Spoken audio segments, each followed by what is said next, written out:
Hey guys, today we're taking a look at the new McFarlane DC Multiverse Batman from Batman Reborn. Let's get a better look at that packaging, shall we? And here we are up close with the packaging. Here we of course have the figure and the contents there. We of course have the 12 plus warning right there, so this is for mature collectors, mature-ish. And then at the bottom, we of course have the DC Multiverse logo right there. We have the Batman nameplate at the bottom.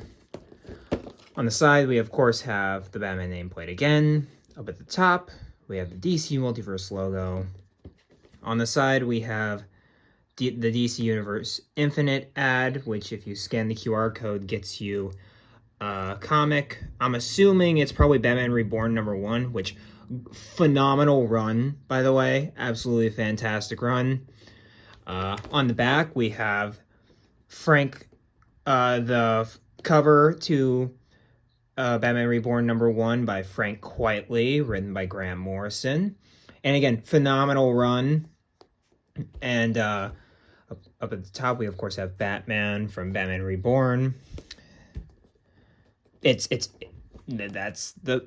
the figure. And then of course at the bottom you have more QR code stuff right there, and then you of course have their social medias. Of course, follow McFarlane Toys on Facebook, Twitter, and Instagram. Great resources to be updated on all things McFarlane Toys, pre-orders, etc. Very useful tools right there. On the side we of course have Batman from Batman Reborn. Up at the top we of course have the McFarlane DC Multiverse logo again. At the bottom, we have the McFarlane Toys logo there. Up at the tippy top, we got nothing. And then it, of course, has 22 moving parts. Another McFarlane Toys logo. And then at the bottom, we, of course, have the Batman legalese right there. And the barcode for all you barcode hunters out there. But alright, guys, let's get this dude out of the packaging. And here we have Batman out of the packaging here. And of course, before we take a look at the figure himself, we're of course going to take a look at the other contents. So up first, we of course have the standard hockey puck here with the black DC logo right there, the one peg right there, and yeah, standard hockey puck stuff. You guys get it. Then we also have the card, which has that beautiful Frank Quitely drawn Batman there. Of course, Batman from Batman Reborn. On the back, we have the name and a little bio right there, which, yes, because of the fact that because of the fallout of Final Crisis, where Batman tries to kill Darkseid, Bruce Wayne, that is. Bruce Wayne Batman tries to kill Darkseid. He ends up killing Darkseid, but at the expense of Darkseid sending him back in time.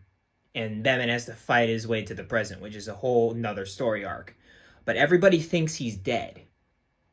So, who else to claim the Batman mantle for himself than Dick Grayson?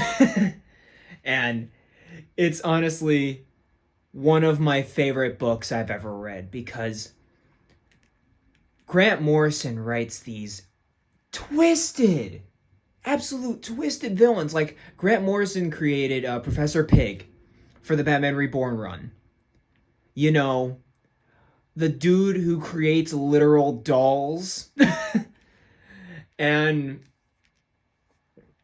he also did fantastic stuff with Jason Todd, where he made Jason Todd try to be this rival to Batman, and he donned like more of a heroic looking costume, and it was just great stuff, man.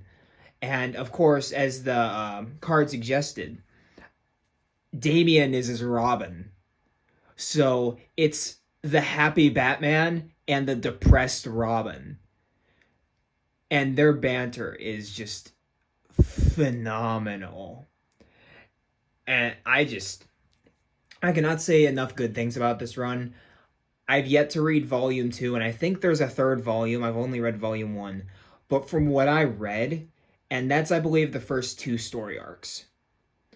But from what I read, whoo, it's so good. Oh my god. Like, it's a 10 out of 10 story arc. It's phenomenal. But he does come with some additional hands, which I'll get into in a minute. Actually, right now. But up first, we of course have some gripping hands, more more wide gripping hands, but gripping hands nonetheless. And I love seeing the fabric bunching all over. That's a nice little detail, but they're nicely sculpted. They're just inverses of each other, so. But yeah, really cool stuff there. And then he has like actual like sword or staff holding hands. So you can, if you want, get some Eskrima sticks, because he does use his Eskrima sticks as Batman. He apparently has an alternative, because I haven't seen those in what I've read. At least I'm pretty sure I haven't, but we'll get into those in a minute. But yeah, he has hands to hold staff-like weapons there. And then he came with these fisted hands, but I'm assuming these are electrified gauntlets, like electrified, like taser fists kind of thing. Because you know, Nightwing's batons or Eskrima sticks have conduct electricity. So I think that's a nod to his Nightwing weapons, and they also give him an edge because Nightwing is not the strongest character on the planet. Or at least, even in the Bat family, he cannot beat people into submission like Batman can. So he needs a bit of an edge. And it's a little bat there with the electricity currents. Cool stuff there. I really like these kind of electricity taser fists thing. They're really cool. I like those a lot. But let's get into the figure. And I'm pretty sure that at least most of the body is just a repaint of the Nightfall body. Basically, it's the chest, the entire chest and legs. It looks like the Nightfall body. And then we have some new arms here. Because his, and this is accurate to the comic, where his gloves are a bit shorter. He only has the 2 fins instead of the 3. With these kind of wraparound things right there. And of course, that head that I'm blown away with how accurate the head is to the comic. Like, I cannot believe how good that head is. Even though he's more smiling here, and this he's more depressed. But, man, that's like 1 for 1. I'm very impressed with what they're able to do with that. And as you're able to tell, this Batman does have a bendy wire cape, which automatically makes it the best Dick Grayson Batman figure ever done, because I don't believe Mezco's done this Batman.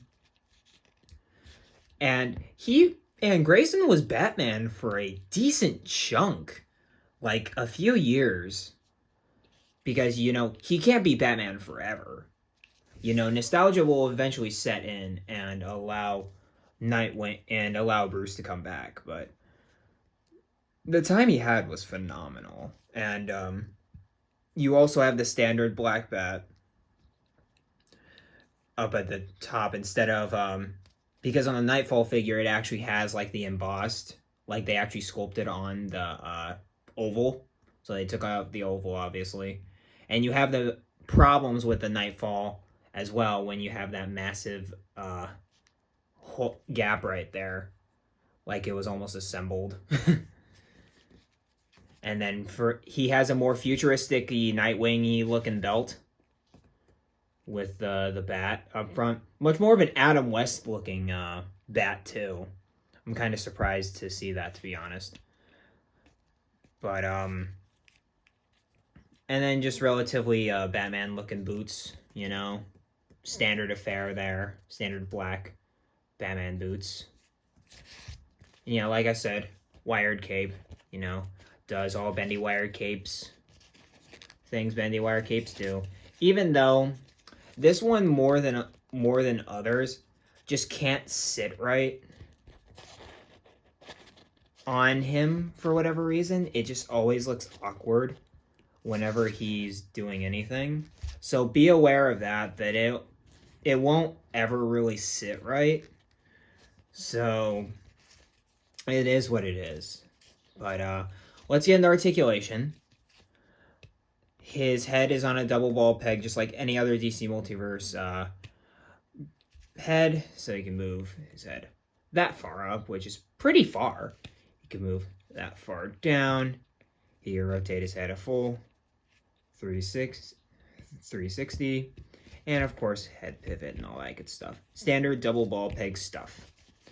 For the arms, he has marvelous butterfly joint right there. He can move his arms that far out. He can rotate it fully around. He has bicep swivel right there.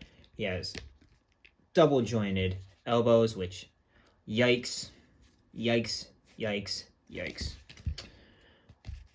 And for the wrists, let's see here. You'd think they'd be hindered. And I might be right. Yeah, they're pretty hindered, so be aware of that.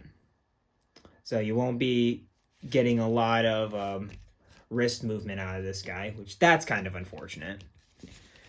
And then you have standard ab stuff right there. He can crunch pretty far in. I like that. He can move pretty far back. Decent enough range there. And of course, rotate at the top and the bottom, respectively. He has standard McFarlane legs and a nice ratchet right there. He can move his leg that far forward, that far back. Got some thigh pivot in there. He has double jointed knees. And he has rotation at the top of the ankle pivot at the bottom, and of course up and down with a nice ratchet, and of course toe articulation like so. And here we have the rest of the Bat family with our new Dick Grayson Batman here. From left to right we have Cassandra Cain, Batgirl, who actually, when Dick became Batman, left because she was a huge Bruce follower, and so she hightailed it out of there, and that's what made way for Stephanie Brown to become Batgirl. And she was a phenomenal Batgirl in her own right. But yeah, she took off.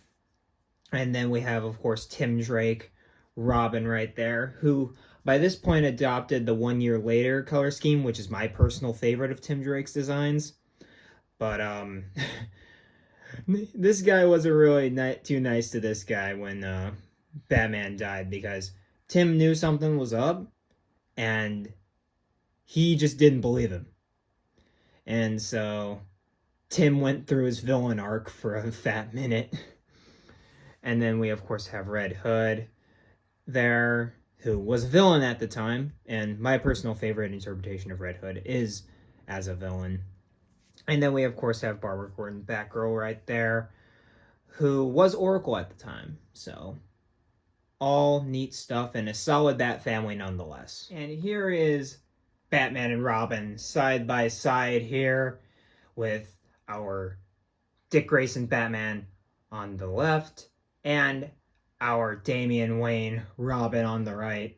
And like I said before, if you haven't checked out the Batman Reborn stuff, you totally should. It's such a fun ride. Even though Grant Morrison creates a lot of the most despicable Batman villains you've ever seen in your entire life, the this dynamic is one of the best I've ever seen. And it's one of the first inklings of people actually respecting Damian, because Damian had been around by that point, but he more was only really in like Batman and Son and stuff like that, and he was a huge piece of crap in that. But Damian was his Robin. Like Grayson molded him into what a lot of people perceive as Damian, and a lot of people don't know that. So, props to Nightwing for being a good big brother. And here is Dick Grayson Batman next to 4 versions of his father. We, of course, have first appearance Detective Comics Batman. And then we, of course, have 3 Jokers, Jason Fabok Batman, which is an interesting figure. I really like that figure, though. We, of course, have Nightfall Batman, and you can see what's reuse and what isn't. But yeah, looking at these arms, it looks like they just molded they either molded new forearms or they just changed the gloves a bit. I can't really decide on which it is. And then we of course have Hush Batman, which is what Bruce was wearing at the time when he died. So, but all these Batman look great together, and you could totally do like an evolution of Batman, even based on these guys alone. Just rearrange the display a little bit, but still really solid stuff there. And yeah, you could totally tell these figures are the exact same figure. And here we are kind of winding down on our look at the Dick Grayson Batman. And overall, I'd say he's a solid Batman figure. He also looks like he popped right out of the page. Like he walked straight out of Morrison and Quitely's run on Batman. All that stuff's great. But the thing is that cape doesn't flow right. The wires aren't nearly as long enough. The cape isn't long enough to truly make all of the cape work, because you don't want this. It doesn't flow properly. And I get it, you could put it behind him and stuff like that. But if you're displaying him with your other Batman, you're not going to have all that space for the cape, you know? So that's kind of a ding I have at him. And of course, a lot of the other multiverse stuff. And it's also a clever use of a repaint, so I'll give him that. But besides that, I don't really have a lot of complaints with him per se, but it does add up. So he is going to end up being a 9 because of those complaints of the cape, of the fact that he is a repaint, even though he does look like he popped right out of the page. Is he essential in your multiverse collection? If you are a Nightwing fan, absolutely. This is one of the stages in Dick Grayson's life. He was Batman at the time, so there is that. He also looks weird enough to be more of an in-continuity Batman, but at the same time, he could work as an Elseworlds Batman. So I'm going to put him next to all of my Batmen over towards that side of my shelf. So I'm putting him over there. But besides that, really solid figure overall, and I'd highly recommend him to any Nightwing fan or even Batman fan. This is just a solid Batman figure, and I think it's the second Batman to have the wired cape. So be aware of that, too. But that's kind of it, guys. Let me know what you think about Dick Grayson Batman in the comments down below. Of course, like and subscribe as well. Really appreciate it. It really brightens my day seeing you guys' thoughts on all these different videos I've been putting out lately. It seems that I've been working like a horse getting all these reviews out for you guys. But besides that, Keep collecting and be kind and courteous out there. And I will see you guys in the next review. Peace.